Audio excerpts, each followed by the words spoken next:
तमिलनाडु में आगामी विधानसभा चुनाव के मद्देनजर एआईएडीएमके नेता के पलानीस्वामी ने बीजेपी को चेतावनी देते हुए कहा कि गठबंधन जीतने के बावजूद सरकार उनकी पार्टी ही बनाएगी।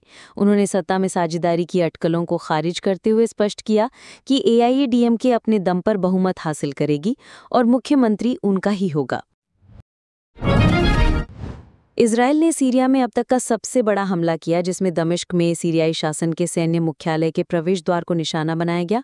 इजरायली डिफेंस फोर्स ने दक्षिणी सीरिया में ड्रूज नागरिकों के खिलाफ सीरियाई शासन की कार्रवाइयों पर निगरानी रखने की बात कही। हमले के दौरान एक टीवी एंकर के लाइव प्रसारण का वीडियो वायरल हो गया। महाराष्ट्र के मुख्यमंत्री देवेंद्र फडणवीस ने उद्धव ठाकरे को साथ आने का निमंत्रण देकर राजनीतिक गलियारों में अटकलों को तेज कर दिया है। विधान परिषद में फडणवीस ने ठाकरे से कहा कि वे चाहें तो पक्ष में आ सकते हैं। ठाकरे ने इसे मजाक बताया, लेकिन इस घटना ने पुराने सहयोगियों के पुनर्मिलन की संभावनाओं को फिर से चर्चा में ला गया है। केंद्र सरकार ने प्रधानमंत्री धन धान्य कृषि योजना को मंजूरी दी है, जो अगले 6 वर्षों तक चलेगी। इस योजना में कृषि उत्पादन में पिछड़े जिलों को शामिल किया जाएगा, जिसमें प्रत्येक राज्य से कम एक जिला होगा। इस योजना पर प्रतिवर्ष 24,000 करोड़ रुपए खर्च होंगे, जिससे लगभग 1,70,00,000 किसानों को लाभ होगा।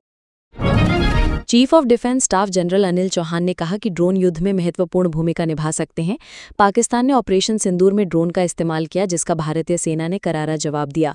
जनरल चौहान ने विदेशी तकनीक पर निर्भरता को लेकर भी आगाह किया और स्वदेशी तकनीक के विकास पर जोर दिया। बोकारो के गोमिया प्रखंड में सियारी पंचायत के जिलका पहाड़ पर पुलिस और नक्सलियों के बीच मुठभेड़ हुई। सूत्रों के अनुसार मुठभेड़ में एक कोबरा जवान की मौत हो गई और 2 घायल हो गए। जवानों ने 2 माओवादियों को भी मार गिराया। सुरक्षा बलों का तलाशी अभियान जारी है। जालंधर में 114 वर्षीय फौजा सिंह की सड़क हादसे में मौत हो गई। 33 साल पहले उनके बेटे कुलदीप की भी एक हादसे में मौत हो गई थी, जिसके बाद फौजा सिंह ने उसकी याद में एक ढाबा बनवाया था। सोमवार को जब फौजा सिंह ढाबे की तरफ जा रहे थे, तभी एक तेज रफ्तार कार ने उन्हें टक्कर मार दी, जिससे उनकी मौत हो गई। पांवटा साहिब शिलाई गुम्मा नेशनल हाईवे 707 पर भारी भूस्खलन के कारण यातायात बाधित हो गया है। शिलाई के पास उत्तरी में भूस्खलन होने से हाईवे रात से ही बंद है, जिससे छात्र छात्राएं, मरीज और कर्मचारियों को परेशानी हो रही है। नाहन श्री रेणुकाजी सड़क पर भी चट्टानें गिरने से यातायात बाधित रहा। प्रशासन द्वारा हाईवे को बहाल करने के प्रयास किए जा रहे हैं। चीन ने प्रमुख बैटरी प्रौद्योगिकियों के निर्यात पर नए नियम लागू किए हैं। इन नए नियमों का असर भारत पर भी पड़ेगा, लेकिन हिंदुस्तान इसे एक अवसर और चुनौती के रूप में देख रहा है। चीन पर निर्भरता कम करने के लिए भारत कई देशों के साथ डील करने पर विचार भी कर रहा है। गाजियाबाद में परिवहन निगम द्वारा 350 रोडवेज बसों का रूट बदलने से लगभग 50,000 यात्रियों पर किराए का बोझ पड़ेगा। बदले हुए रूटों से शहर के यात्रियों को बस सेवा नहीं मिल पाएगी। कौशाम्बी डिपो से बरेली, गढ़ मुक्तेश्वर आदि के रूट बदल दिए गए हैं, जिससे दूरी बढ़ने पर किराए में वृद्धि होगी। यात्रियों को 50 से 100 रुपये तक अधिक किराया देना पड़ सकता है। अंतरिक्ष यात्री शुभांशु शुक्ला अपनी क्रू के साथ पृथ्वी पर लौट आए हैं।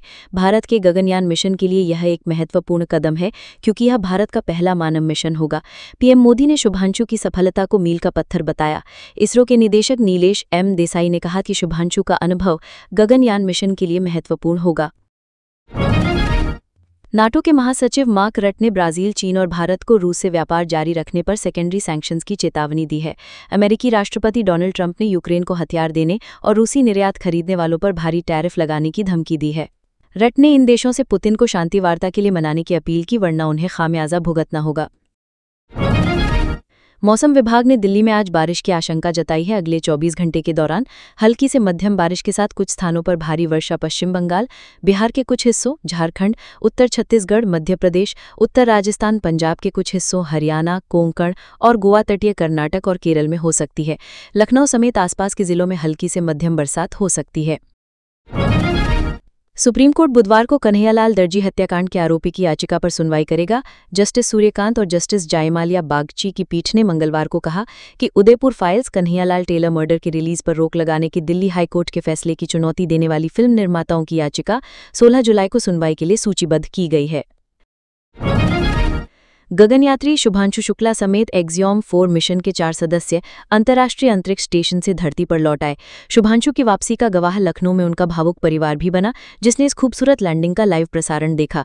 ग्रुप कैप्टन शुक्ला और चालक दल पृथ्वी के गुरुत्वाकर्षण के अनुकूल होने के लिए 7 दिनों के पुनर्वास कार्यक्रम में शामिल होंगे।